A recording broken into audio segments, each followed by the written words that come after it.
मैले सन् 1950 देखि 1961 सम्म खिचेको फिल्म तपाईहरूलाई देखाउन पाउँदा मलाई खुशी लागेको छ। यसमा मेरो नेपाल भ्रमण र त्यस क्रममा मैले गरेका कामहरू देखाइएको छ। यसमा पर्यटकहरूलाई देखाउन बनाइएका फिल्ममा जस्तो काठमाडौँ र अरू शहर तथा मन्दिरहरू भने देखाइएका छैनन्।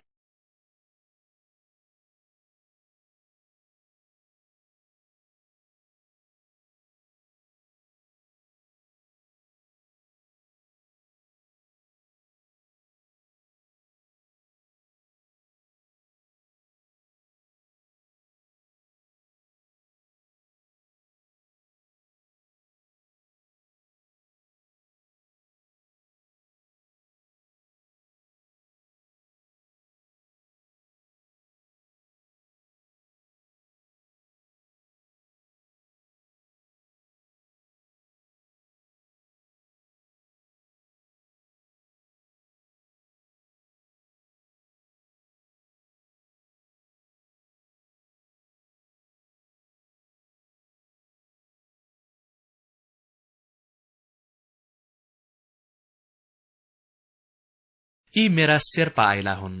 उनले सन् 1950 देखि 62 सम्म मलाई सहयोग गरेका थिए।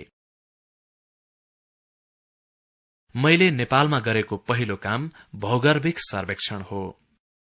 हिमालयमा डायमण्ड जस्ता बहुमूल्य खनिज पदार्थ पाइन्छ कि पाइँदैन भन्ने कुरा हेर्नु पनि मेरो काम थियो। मैले मधेसदेखि हिमालय र तिब्बतसम्मको भौगर्भिक अवस्थाको अध्ययन गरेँ। यस क्रममा मैले 14,000 किलोमिटर पैदल यात्रा गरेँ। सुरुमा मेरो रुचि चट्टानप्रति थियो। भ्रमणका क्रममा गाउँले नेपालीहरूसँग भेटघाट बढेपछि भने मेरो रुचि चट्टानमा भन्दा मानिसमा बढ़ी भयो।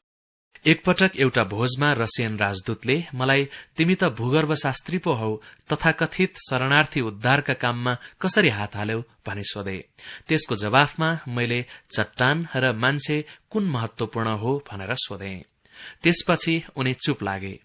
यसरी मेरो पेशा र रुचि चट्टानबाट मान्छेतिर बढ्दै गयो। हिमालयको उत्पत्तिका बारेमा अध्ययन गर्न पाएकोमा मलाई गर्व छ। म नेपाली जनता र विकासका क्रममा उनीहरूले भोगेका समस्याप्रति बढ़ी चासो राख्न थाले।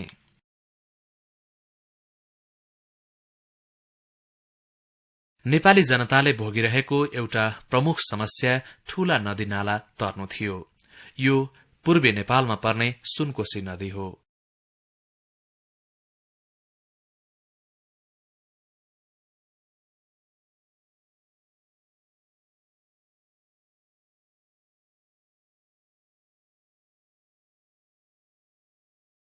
मेरा लागि त यो खोला तर्न रमाइलो थियो, किनभने म बेगले पानी नबगेको ठाउँमा यस्ता नदी पौडेरै तर्दथे। तर मेरा भरियाहरू एकदमै डराउँथे। उनीहरूले एकदमै साँगुरो डुङ्गामा चढेर नदी तर्नु पर्थ्यो। डुङ्गामा भारी ठाडो पारेर राख्नु पर्थ्यो। उनीहरू भारी घोप्टेला भनेर सधैँभरि डराउँथे।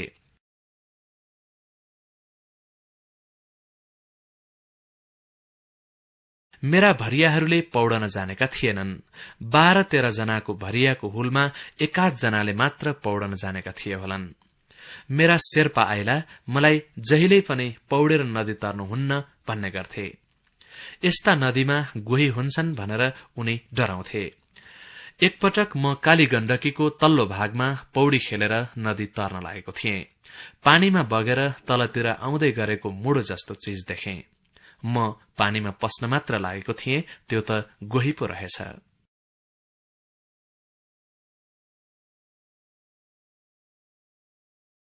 त्यतिबेला भरियाहरूलाई कुल्ली भन्ने गरिन्थ्यो। उनीहरू नदी तर्दा डुङ्गा नघोप्टियोस् भनेर प्रार्थना गर्थे।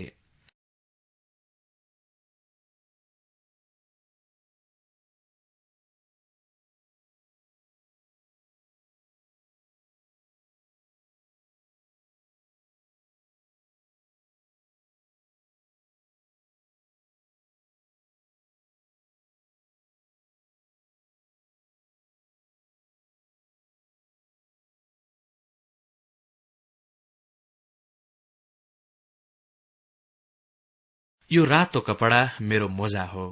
पहिलो पटक भ्रमण गर्दा मैले हरेक 3 हप्तामा एक जोर मोजा फटाएँ। मसँग भए जति मोजा फाटिसके। त्यसपछि मैले स्विस सेनाको एउटा कथा सम्झे। स्विट्जरल्याण्डको पहाड़ी भागमा ख्याति प्राप्त आदिवासी बस्छन्। उनीहरू सेनामा हुँदा कहिल्यै पनि मोजा लगाउँदैनथे। त्यसका ठाउँमा उनीको फेटा जस्तो कपडा खुट्टा वरिपरि बाँधेर त्यसैले काम चलाउँथे। मैले पनि उनीहरूले जस्तै नेपालमा बनेको दह्रो खालको उनीको फेटालाई मोजा बनाएर लगाएँ। यसले 6 महिनासम्म थाम्थ्यो।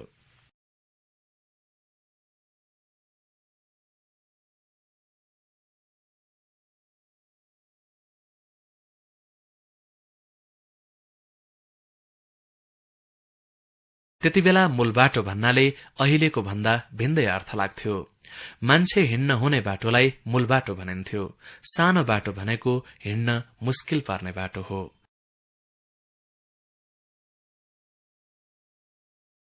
खोलाको गर्तिरै गर्तिर जंगार तरेर हिँड्नुपर्ने बाटोलाई खोलाको बाटो भनिन्थ्यो। यो सुनकोशी नदी किनारको उत्तर दक्षिण बाटो हो। त्यतिबेला यो बाटो धेरै डरलाग्दो थियो। मैले मेरो यात्राका क्रममा नेपालका 25% मानिसहरू यस्तो बाटोमा हिँडिरहेको भेटेको छु। अहिले पनि कति ठाउँमा हिँड्दा तल खसिन्छ कि भनेर आङ जिरिङ्ग हुने बाटो छन्। पर्यटनको विकासले गर्दा धेरै ठाउँमा मान्छे हिँड्ने बाटो राम्रो भएको छ। झोलुङ्गे पुल निर्माण कार्यक्रमले गर्दा धेरै ठाउँमा नदी तर्न सजिलो भएको छ।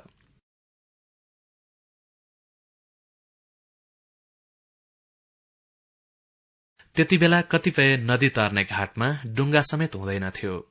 यो निकै ठूलो नदी हो। नदीको पानी सफा र तातो थियो।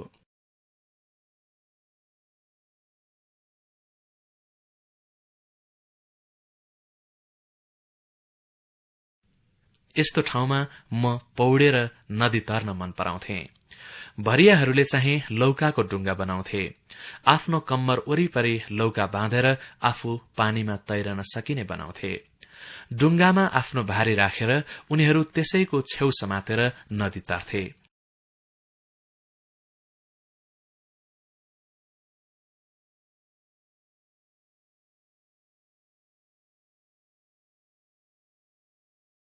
म चाहिँ पौडेर नदी तर्थे। मेरो आफ्नै डुङ्गा थियो। यसरी यात्रा गर्दा बटुलिएका जानकारी भएको नोटबुक, मैले बनाएका भौगर्भिक नक्सा, क्यामेरा आदि सबै बहुमूल्य वस्तु मसँग हुन्थे। म तिनीहरू पानीमा डुबेर नबिग्रिउन् भन्ने चाहन्थे। यो हावा भर्न हुने मेरो चकटी हो। म यसैमा सुत्थे। यो चाहिँ मेरो अफिस बक्स हो। यस बाकसलाई खोलखाल पारेर टेबल पनि बनाउन सकिन्थ्यो। मेरा भरियाहरूले यसलाई सानो सिंहदरबार भन्थे।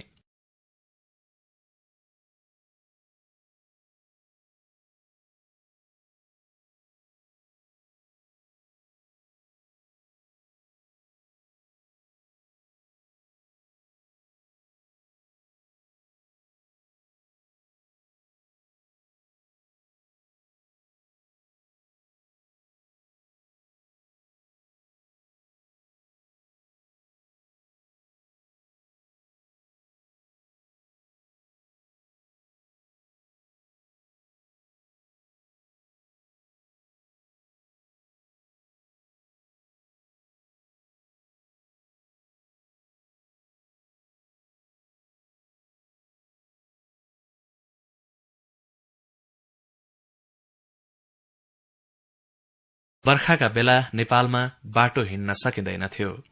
काठमाडौँ बाहिरका मानिसहरू आवत जावत गर्दैनथे। मेरो भ्रमण वसन्त ऋतुमा शुरू भएर शरद ऋतुमा टुंगिन्थ्यो। तर सुरुमा चाहिँ मैले वर्षभरि नै भ्रमण गरेँ। त्यसो गर्दा म साह्रै बिरामी पनि भएँ। यो मानिसहरूले खोला तर्न बनाएको फड्के पुल हो। बर्खामा बाढ़ीले नछुने गरी अग्लो पारेर पुल बनाउन नसक्ने हुनाले यस्ता पुल बर्खाको बाढ़ीले बिगारिदिन्थ्यो र बर्खा सकिएपछि पुल मर्मत गर्नुपर्थ्यो। गाउँका हर्ताकर्ता मानिसले बताए अनुसार गाउँलेहरू झोलुङ्गे पुललाई सबैभन्दा पहिलो आवश्यकता ठान्थे। मैले देशभर घुम्दा पनि मानिसहरूले पुललाई सबैभन्दा नभई नहुने वस्तु ठान्थे भन्ने थाहा पाएको थिएँ। गएको बर्खामा यो खोला तर्ने हुँदा केही मानिस बगेर मरे। यस्तो समस्याको समाधान गर्न नेपालमा सन् 1960मा झोलुङ्गे पुल निर्माण कार्यक्रम शुरू भयो। त्यति बेलादेखि अहिलेसम्म चालू रहेको यो कार्यक्रम मेरा विचारमा नेपालको सबैभन्दा सफल कार्यक्रम हो। अहिले यो कार्यक्रम चलाउन विदेशी विशेषज्ञ चाहिँदैन, नेपालीले नै गर्न सक्छन्। मध्य पहाड़का फाँट भएर जाने बाटाहरू सुन्दर हुन्छन्। यी ठाउँहरूमा गुरूङ, तामाङ, राई जातिको बसोबास छ।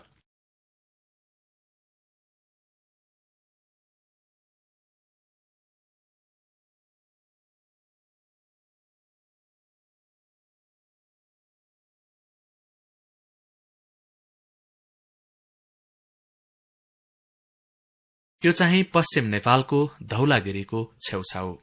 यो असाध्यै सुन्दर ठाउँ हो। मैले अरू विदेशीले घुम्नु अघि नै नेपालका कुना काप्चा घुम्ने सुनौलो मौका पाएको थिएँ। त्यति बेला विदेशीहरू काठमाडौँमा मात्र घुम्न पाउँथे। धेरै टाढा गए उनीहरू ककनीको डाँडासम्म मात्र डुलफेर गर्न पाउँथे।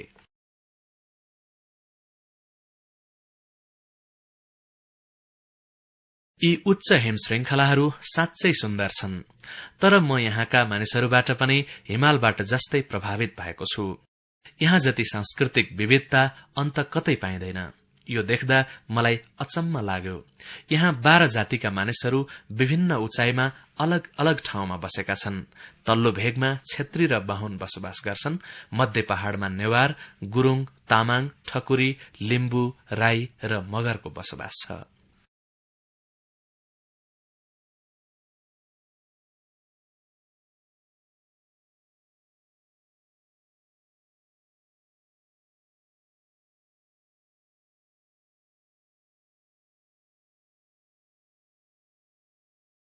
धौलागिरीको दक्षिणी भेगमा चैत्र वैशाखमा गुराँस बिछट्टै राम्रो गरी फुल्छ। के भएर हो कुन्नी यो फिल्ममा चाहिँ त्यति राम्रो देखिएन।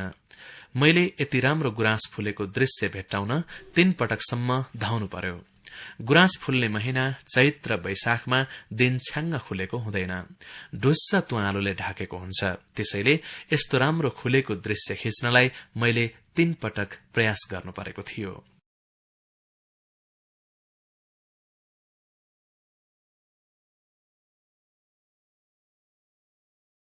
यो अन्नपूर्ण श्रृंखलाको नामुन भन्ज्याङ हो।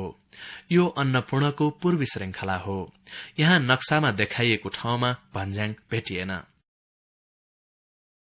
मसँग भएको नक्सा गलत रहेछ। यसले गर्दा मलाई धेरै अप्ठ्यारो पर्यो। पछि पनि मैले भ्रमण गर्दा धेरै ठाउँ आफूले बोकेको नक्सामा देखाइएका ठाउँभन्दा फरक ठाउँमा भएको पाएको छु। नक्सामा एकातिर देखाइएको भन्ज्याङ वास्तविकतामा अर्कैतिर हुन्थ्यो।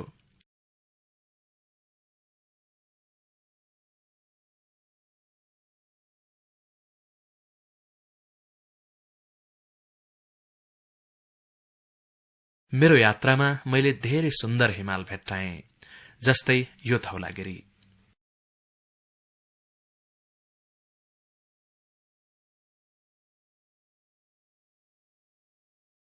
हामीलाई पश्चिम नेपालको भेरी नदीको उत्तर गंगाको माथिल्लो भागमा नदी तर्न सबैभन्दा अप्ठ्यारो परेको थियो।